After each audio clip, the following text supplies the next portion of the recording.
मेरा नाम है विवेक सिंह और आप देख रहे हैं संवाद। आज पूरा देश कोरोना महामारी से जूझ रहा है और हर राज्य अपने स्तर पर यह प्रयास कर रहे हैं कि इस कोरोना महामारी पर काबू पाया जा सके और स्थिति सामान्य हो सके। वहीं गुजरात में कोरोना संक्रमण का जो स्तर है वह तेजी से बढ़ रहा है और अगर शुक्रवार को छपी टाइम्स ऑफ इंडिया की रिपोर्ट जो तथ्य सामने ला रही है उस पर ध्यान दिया जाए तो स्थिति काफी भयावह भी हो सकती है। टाइम्स ऑफ इंडिया की रिपोर्ट के अनुसार गुजरात में 116 जूनियर डॉक्टर्स भी अहमदाबाद में सिर्फ कोरोना के संक्रमण का शिकार हो चुके हैं।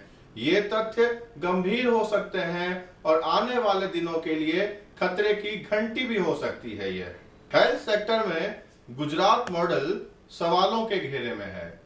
सन 2014 में देश की जनता ने गुजरात मॉडल हाथों हाथ लिया था।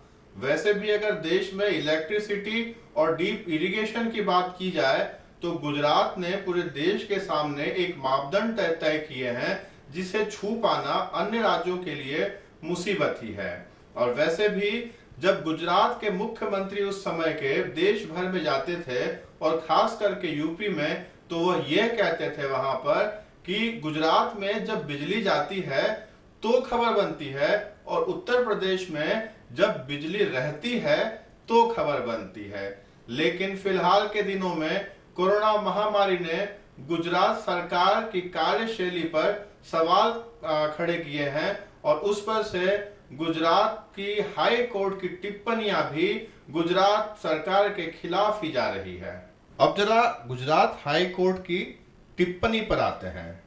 गुजरात हाई कोर्ट ने कहा, आपका सबसे बड़ा अस्पताल काल कोठरी जैसा है या उससे भी बदतर है। आप मरीजों को इंसान समझिए, जानवर समझकर इलाज ना करें। आप अपने अस्पताल को एशिया का सबसे बड़ा अस्पताल कहते हैं, लेकिन इसमें इलाज का स्तर भी सुधारिए। अगर चीजें बेहतर नहीं हुई तो हमें अस्पताल में निरीक्षण पर आना होगा। यह युद्ध की स्थिति है, धंधा करके मुनाफा कमाने का वक्त नहीं है। मार्च से लेकर अब तक गुजरात हाई कोर्ट 11 बार टिप्पणी कर चुका है गुजरात सरकार के खिलाफ। कितनी बार खुद संज्ञान लेकर तो कितनी बार जनहित याचिका के आधार पर, क्योंकि गुजरात सरकार की कार्यशैली कुछ ऐसी है कि हिंदुस्तान में 16,000 संक्रमण के केस सिर्फ गुजरात से है। देश में फर्टिलिटी रेट जो है वो 2.87% है और गुजरात की फर्टिलिटी रेट है 6. अब ऐसा तो है नहीं कि देश के अन्य राज्यों के लोगों की इम्यूनिटी सिस्टम गुजरात के लोगों से ज्यादा है या बेहतर है। गुजरात का सिविल अस्पताल एशिया का सबसे बड़ा अस्पताल माना जाता है, लेकिन हालत देखिए, पिछले कुछ दिनों की बात है कि वहां तकरीबन 25 कोरोना संक्रमित मरीज बाहर लाइन लगा के खड़े रहे और अस्पताल ने उन्हें भर्ती तक नहीं किया। बाद में जब उन लोगों ने सोशल मीडिया पर अपनी आप बीती डाली तो फिर सिविल अस्पताल में उन्हें एडमिट किया गया। मगर स्थिति यहां सुधर भी जाती तो हाई कोर्ट को दखल देने की जरूरत नहीं थी। स्थिति अब भी नहीं सुधरी है और इसीलिए गुजरात हाई कोर्ट समय समय पर टिप्पणी कर रहा है और गुजरात सरकार को इंस्ट्रक्शन दे रहा है।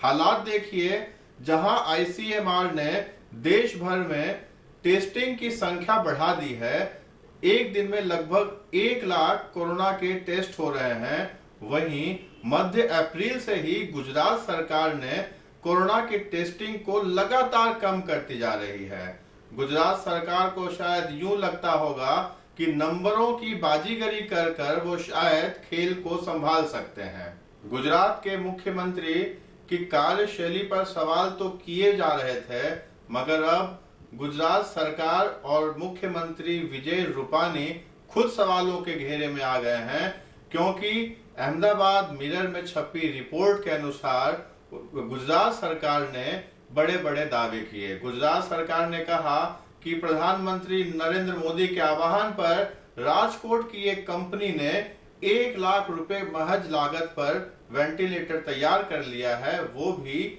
महज 10 दिनों के अंदर। इन बड़े बड़े दावों के बाद गुजरात सरकार ने तकरीबन 900 वेंटिलेटर उस कंपनी के पास से खरीदे। अब कोई भी वेंटिलेटर को प्रयोग में लाने से पहले एक फॉर्मेलिटी होती है। केंद्र की एजेंसी के पास से सर्टिफिकेट लेना होता है। वो केंद्र की एजेंसी एक इथिकल टीम बनाती है और वो टीम के रिपोर्ट के आधार पर मापदंड तय किए जाते हैं कि वो प्रोफेशनल वेंटिलेटर के मापदंडों पर खरा उतरता है या नहीं। मगर राजकोट का यह वेंटिलेटर सिर्फ एक आदमी पर ट्रायल करने के बाद खरीद लिया गया। इसके बाद सवाल उठने लाजमी थे और सवाल यह भी उठा कि जिस व्यक्ति और जिस कंपनी के पास से ये वेंटिलेटर खरीदे गए थे वो मुख्यमंत्री विजय रूपानी के मित्र थे। गुजरात सरकार ने यह स्पष्ट किया कि इसमें कोई धांधली नहीं हुई है, लेकिन उन्होंने विपक्ष को एक मुद्दा दे दिया।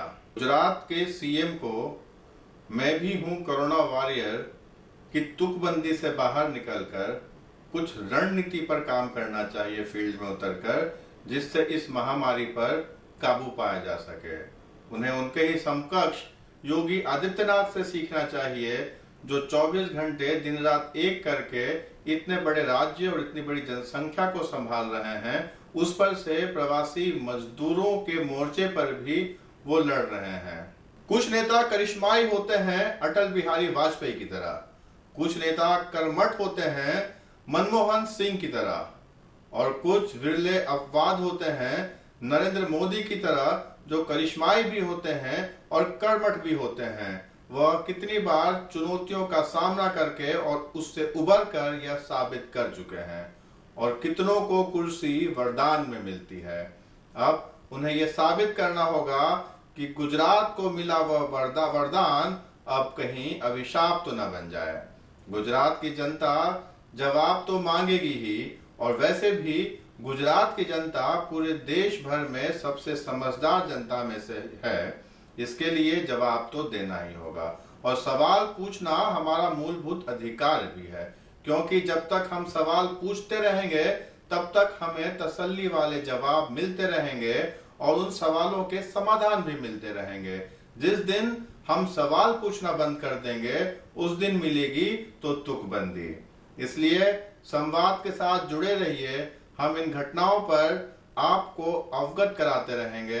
तब तक के लिए नमस्कार, जय हिंद।